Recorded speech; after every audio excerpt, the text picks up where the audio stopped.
दानियेल प्रवाद्याचे पुस्तक अध्याय 4.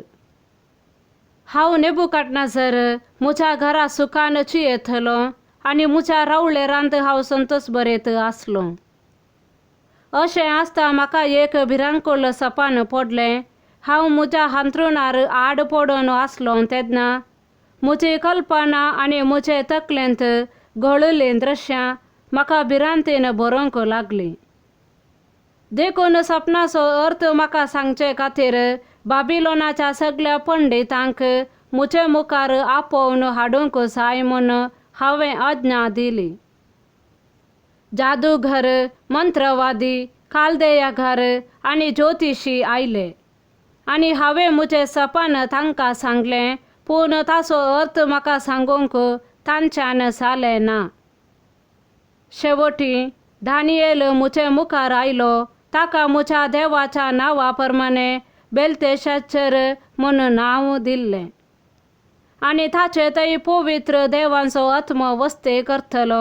आनी हांवें मुचे सपन ताका सांगलें, जादूगारांच्या मुखेल्या बेल्तेशाझरा, तुजे थंय पवित्र देवाचो आत्मो वस्ती करता आनी खंयचोच गुठ तुका कठीण न्हय म्हूण हांव जाणा. म्हाका पडलें सपन आयक आनी ताचो अर्थ म्हाका सांग. हांव मुच्या हांतरुणार आड पडून आसलो तेन्ना हांवें देखिल्लीं दृश्यां ही. पृथ्वेचे मोदेकांत एक रूख आसलो. भोव उंच तो आसलो. रूख वाडत गेलो आनी बळवंत जालो.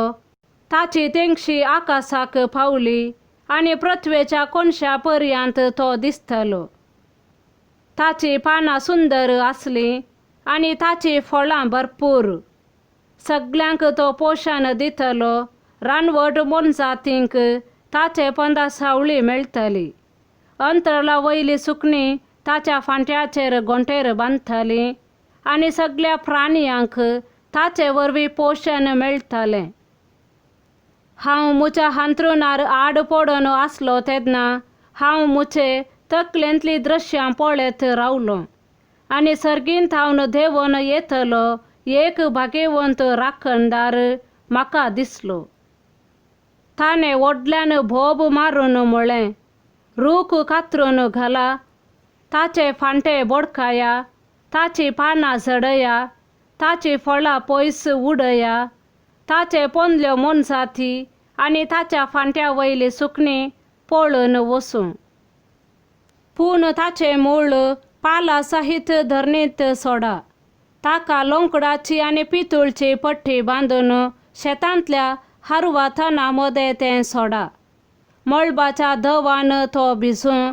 शेतांतल्या मनजाती सवें भुंयचे तण खावची गत ताका फावो जावं. ताचे मनशाचे काळीज नासाव आनी एके मनजातीचे काळीज ताका मेळूं. 7 काल ताचे वयल्यान उतरून वचूं. राखणदारांनी मारले फर्मान हें, भाग्यवंतांनी परगटलेलो निर्णय हो. जियेतेल्या सगळ्यांनी हें वळखून घेवंक जाय. भोव व्हरतो देव मनशांच्या राज्याचेर अधिकार चलयता. आपणाक जाय ताका तें तो दिता. दिनांतल्या दीन मनशाक तो ताचेर नेमता. म्हाका नेबुकाडनेझर रायाक पडलें सपन हें. आतां तूं बेल्तेशाझरा, ताचो अर्थ सांग, कित्याक मुच्या राज्याच्या सगळ्या पंडितां पैकी कोणूच ताचो अर्थ सांगूंक शकना. पूण तूं शकताय, कित्याक पवित्र देवाचो आत्मो तुजे थंय आसा. तेन्ना बेल्तेशाझर नांवाचो दानियेल एक घडीभर तटक जालो. ताच्या चिंतनांनी ताका भिरांतीन भरलो.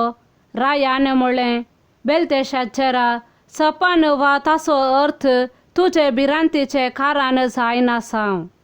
बेल्तेशाझरान जाप दिली, म्हज्या धन्या, हें सपन तुजो द्वेश करतल्यां खातीर आनी ताचो अर्थ तुज्या दुस्मानां खातीर जावं. तुवें एक रूख देखलोय. तो वाडत गेलो आनी बळवंत जालो. ताची तेंगशी आकाशाक पावली आणि अख्खे पृथ्वीर तो दिसतलो. ताची पानां सुंदर असली आणि ताची फळां भरपूर. तो सगळ्यांक पोषण दितलो.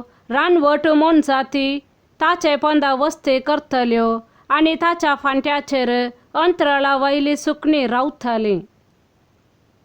हो रूख तुंस राया, कित्याक तूं व्हड आनी बळवंत जालाय. तुजी व्हडवीक वाडात आयल्या. ती आकाशा पर्यंत पावता आणि तुजो अधिकार पृथ्वेच्या कोनशा पर्यंत. उपरांत रायान सर्गींतावन येतल्या एका भाग्यवंत राखणदाराक पळयलो. ताणें म्हळें, रूख कातरून घाला आणि ताचो नाश करा, पूण ताचे मूळ पाळां सहित धरणींत सोडा. ताका लोंकडाची आनी पितूळची पट्टी बांदून शेतांतल्या तणांत ते सोडा.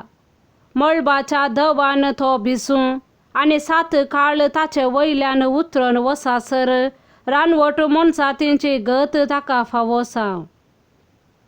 राया हाचो अर्थ हो, भोव वर्त्या देवान धन्या मुच्या रायाचेर मारले फर्मान हें.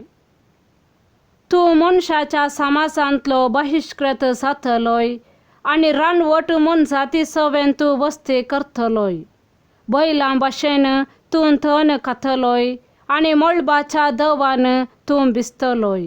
भोव वर्तो देव मनशांच्या राज्यांचेर अधिकार चलयता आनी आपणाक जाय ताका तें तो दिता म्हूण तुवें वळखून घेसर 7 काळ तुजे वयल्यान उतरून वेतले. शेवटी रुखांचे मूळ पाळां सहित सोडूंक जाय म्हूण आज्ञा दिल्या. हाचो अर्थ हो, सर्गाक पदवी आसा म्हूण तुवें मानून घेतस. तुजें राज्य तुका नव्यान मेळटलें. देखून राया, मुजे बुद्धीचो स्विकार कर. बऱ्या करण्या वरवीं तुज्या पातकांचे आनी दुबळ्यांक दया दाखोवन तुज्या अपराधांचे प्रायश्चित कर. तेन्ना तूं लांब काळ सुखान जियेतलोय. हें सगळें नेबुकदनेझर रायाक घडलें. 12 म्हयन्या उपरांत तो बाबिलोनाच्या रावळेराचे माळयेर समकत आसतना ताणें म्हळें, कितलें व्हड बाबिलोन! मुजे वर्ते सामर्थेन मुज्या वैभवाचे किर्ती खातीर हांवेंच तें बांदलें न्हय. हीं उतरां रायाच्या तोंडांतलीं भायर पडना फुडें सर्गींतावन एक ताळो आयकलो. नेबुकदनेझर राया, तुजे विशीं असो निर्णय केला. राज्य तुज्या हातांतलें काडून घेतलां. तूं मनशांच्या समाजांतलो बहिष्कृत जातलोय आनी रानवट मोनजाती सवेन तूं वस्ती करतलोय. बैलां भाशेन तूं तण खातलोय आनी भोव वर्तो देव मनशांच्या राज्याचेर अधिकार चलयता आनी आपणाक जाय ताका तें तो दिता म्हूण तुवें वळखून घेसर 7 काळ तुजे वयल्यान उतरून वेतले. तक्षण हीं उतरां खरीं जालीं. नेबुकदनेझर मनशांच्या समाजांतलो बहिष्कृत जालो. बैलां भाशेन तो तण खावंक लागलो. मळबाच्या धवान ताची कूड भिजली.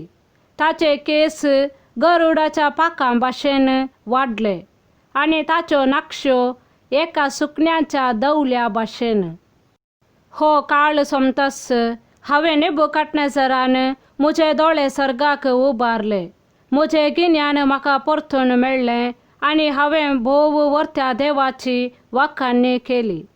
ससनाक जियेतेल्याची हांवें स्तुती केली आनी ताका महिमा दिली. ताची राजवडकी शाश्वत.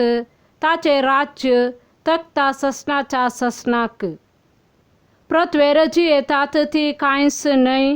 सर्गींच्या दळबारांक आनी पृथ्वेर जियेतात त्या सगळ्यांक आपणाक जाय तशें तो चलयता. ताचो हात आडावंक कोणूच शकना. तुवें कितें केलें अशें ताका विचारूंक कोणाच्यानच जायना. तेच घडये मुजें गिन्यान म्हाका परतून मेळ्ळें आनी मुज्या राज्याचे किर्ती खातीर मुजें वैभव आनी मुजी महिमा म्हाका नव्यान प्राप्त जाली. मुझे मंत्री आनी सरदार म्हाका सोदून आयले, मुझे राज्य परतून मुझे अधीन जालें आनी आदलें प्रास चड वडवीक म्हाका मेळ्ळी. देखून हांव नेबुकदनेझर आतां सर्गीच्या रायाची स्तुती करता, ताका वाखाणता आनी ताका महिमा दिता, कित्याक सगळीं ताची कृत्यां खरी, सगळ्यो ताच्यो वाटो निती प्रकार गर्वान चलतात तांकां खालती करूंक तो शकता. आमेन.